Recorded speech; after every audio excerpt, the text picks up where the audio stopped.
Hello, welcome to the Quipster Film Review Podcast. My name is Vince Leo. I am the author of the film review website, Quipster.net.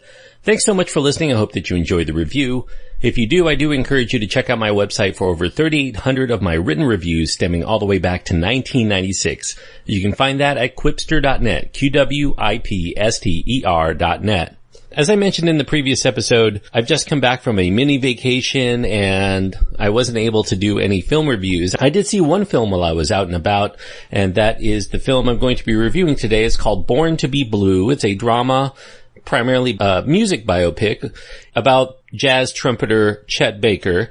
It's a film that is rated R because of drug use, language, some sexuality, and brief violence, and the runtime is an hour and 37 minutes. The main star is Ethan Hawke, also features supporting roles for Carmen Ejogo and Callum Keith Rennie. The director and screenwriter is Robert Boudreau. Born to be Blue is a biopic, as I mentioned, about legendary jazz artist Chet Baker. It focuses mostly on a key period in his career from the mid-1950s and also into the mid-1960s when he became the pioneer of a type of jazz called West Coast jazz. Chet Baker was a rarity not only for his music, but because of his skin color. He's a white jazz man playing music alongside even bigger greats like Dizzy Gillespie and Miles Davis.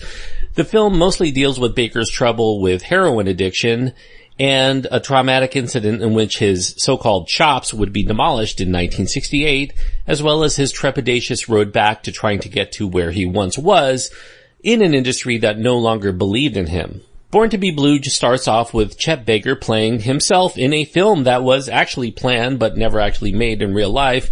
This one supposes that it was actually made, and it utilizes this film within a film approach to draw out a glamorized black and white version of Chet Baker and blends it with the so-called reality of the situation, which itself coincidentally is also fairly fictionalized as well.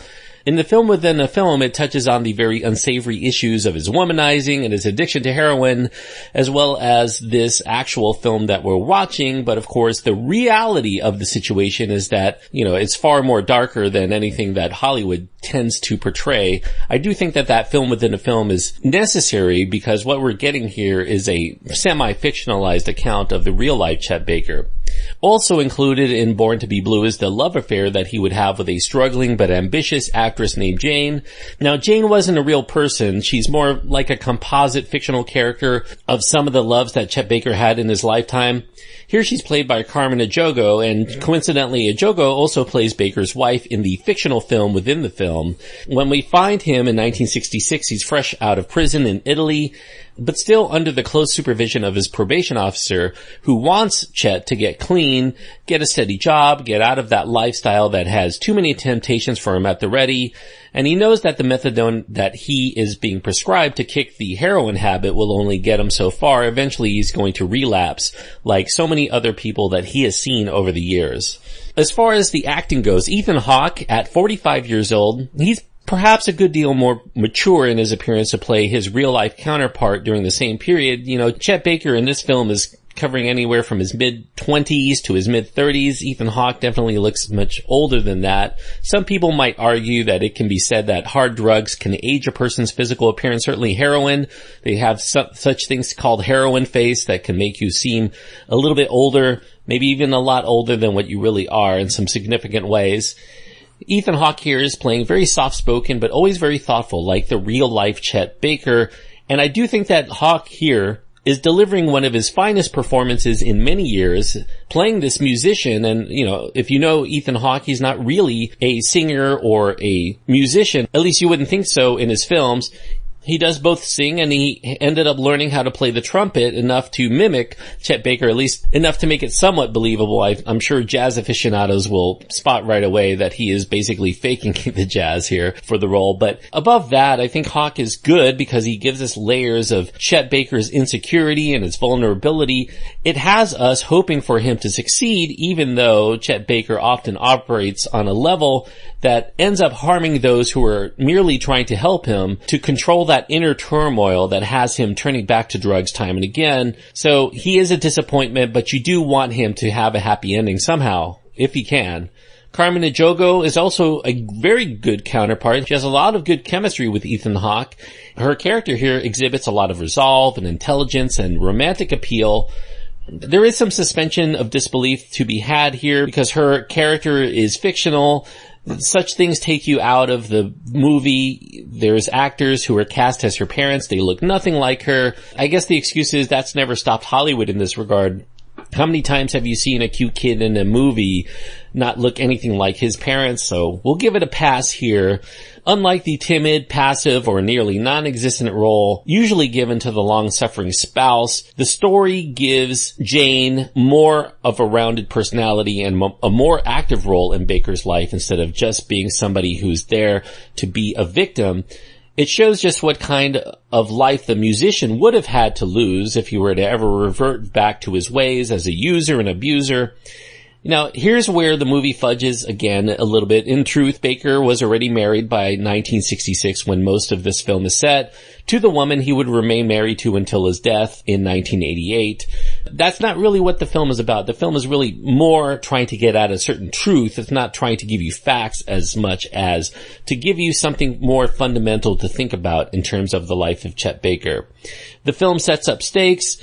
We can see the sadness and anguish and turmoil that conflicted Baker as he struggled to feel what he considered to be normal again, and I think that that's what Robert Boudreau is really itching at. What it is to be normal or great, or what can you be both at the same time? And Boudreau here is expanding further on a short film that he created back in 2009 called The Deaths of Chet Baker. That film featured Callum Keith Rennie, who is a supporting player in this film. He plays in Born to be Blue, a record company owner and producer named Dick Bach, but he actually played Chet Baker back in that 2009 short film. Now, while that short film looked more at the final chapter in Chet Baker's troubled life, Born to be Blue is more of a non-literal mood exploration of Chet Baker at his creative peak, more so than it is a fact-based docudrama recounting of events as he roamed the earth. This is not a reenactment of his Wikipedia page. This is definitely using Chet Baker as a means to explore the guts of who he really was, or at least who Robert Boudreau wants us to think of him as. It does explore, yet again, a famous musician's struggles with drug abuse and relationship issues. We see that time and again in these music biopics, but somehow this approach still feels fresh enough to separate itself from the many biopics that we've had over the years. Instead of going back to Chet's childhood to find the key to why he might feel that heroin holds the answer to his success or to his failure, this film doesn't really give you a pat answer. You can't really just pinpoint exactly why he was a drug addict. The film does deal with his family at some point in terms of the fact that his father feels that Chet Baker has brought the family honor, the family name, shame because of his antics. Certainly that exacerbated whatever problems that had been there between him and his father, or maybe in his childhood. We don't know. The film is mostly conjecture in this regard. The film does try to answer the heroin addiction from a statement that Baker makes himself, that he does it because, well, he likes it, or at least he likes how he feels when he uses drugs. And he also, later in the film, says that he feels that heroin gives him what he needs to truly get inside every note that he plays.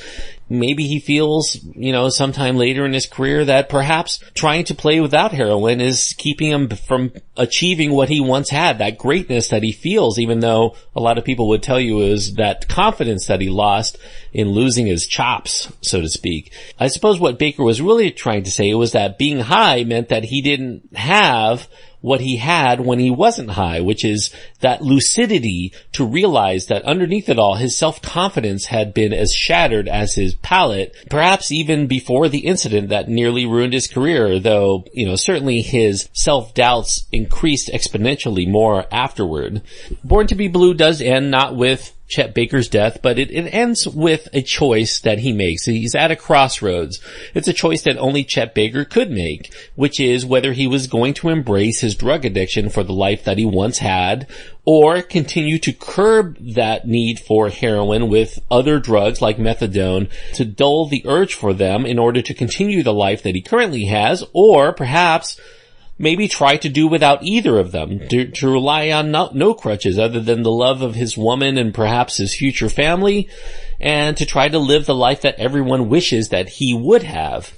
Either road he takes, it seems to be like a tragedy in the making. Either he's going to realize his dreams and be consumed by them, or he's going to continue on his current path, perhaps even not really achieve that success he once had, perhaps even fade to obscurity, even though that greatness seems to be just within his grasp.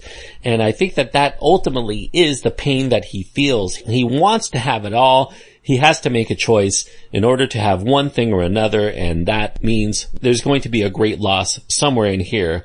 Other characters in the film feel that he has it within them to be great, even without the drugs, by just being good. He could have happiness. He could have a good life. He could have a career playing, maybe not at the peak level, but, is that enough for Chet? That's really what this film is actually asking. Chet Baker claims his philosophy in life is to find that thing that you love and to be the best at it, no matter the cost. The film answers the question of whether it's worth the cost, but it does raise a more important one. Is the virtue of fame in the music industry worth all of these vices, all of these sins, all of these detriments that it takes to deal with the myriad of expectations, those hopes, those fears, those heartaches, those regrets that seem to go hand in hand with the achieving of it? And I think that that's what this film ultimately explores. Chet Baker fans may be a little bit frustrated that it doesn't really represent the real Chet Baker and what happened to him, or these supporting characters that don't really come in and out of his life the way they once did. People who don't know about Chet Baker may be a little bit frustrated. It only gives you a little bit of his life, and it doesn't really cover a lot of his greatness in terms of his music. Expectations may have to be tempered if you fall into those camps, but I think that if you're going into this film expecting a pretty good drama filled with good performances and a lot of food for thought, I think that that's where Born to be Blue ultimately earns its 3.5 stars out of 4, which means I feel that it is a good movie worth going out of your way to see if you have an interest in this type of material. Knowing that this is a semi-fictionalized account may be important if you're a Chet Baker fan. If you're not a Chet Baker fan, it still would be fascinating even if it were a fictitious example. And you might even become a fan of his music through listening to some of his performance here. 3.5 stars out of 4 for Born to be Blue. Thanks everyone for listening. I hope that you enjoyed the review. If you did, I do encourage you to click the subscribe button, and you'll continue to get all of my podcasts downloaded throughout the year. If you happen to be on iTunes and you want to show your support for the show, I do encourage you to leave a review and let other people know that this is a show that is worth checking out if they want to hear some of the reviews of the latest releases out in the cinema. If you want to write to me directly, you can do so by going to my website, quipster.net, where you'll also find links to my Twitter feed and my Facebook page. That's quipster.net, QWIPSTER.net. I have a lot of reviews to catch up on, so I'm going to try to get to those pretty soon so that you're not missing anything in the end. Thanks everyone for listening, and I hope that you do enjoy your time anytime you get to go to the movies.